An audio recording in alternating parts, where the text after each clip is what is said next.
Я не хотел снимать этот ролик, но он уже не надо, уже все, он уже даже и молоко не сосет сиську. И я чувствую в руке, что он холоднее стал, температура даже. Но я думаю, до утра уже все. До утра солнышко будет на радуге, наверное. Единственное, чтобы не с голоду.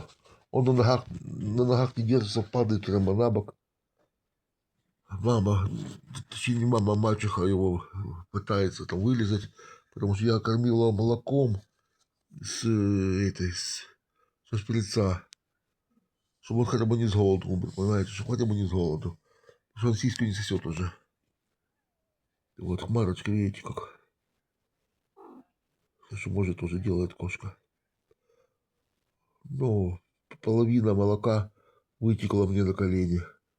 Тут она его облизала, потому что он весь в молоке был. Не глотает даже, понимаете.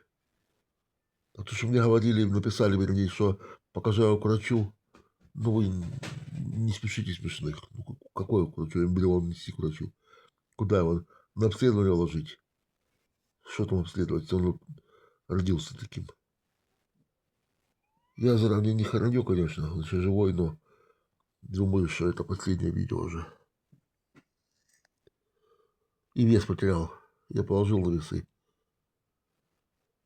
Ой, бедная кошка, что ж могла, да нет, это не мама. Мама не опушили, что ж могла, матка дала ему.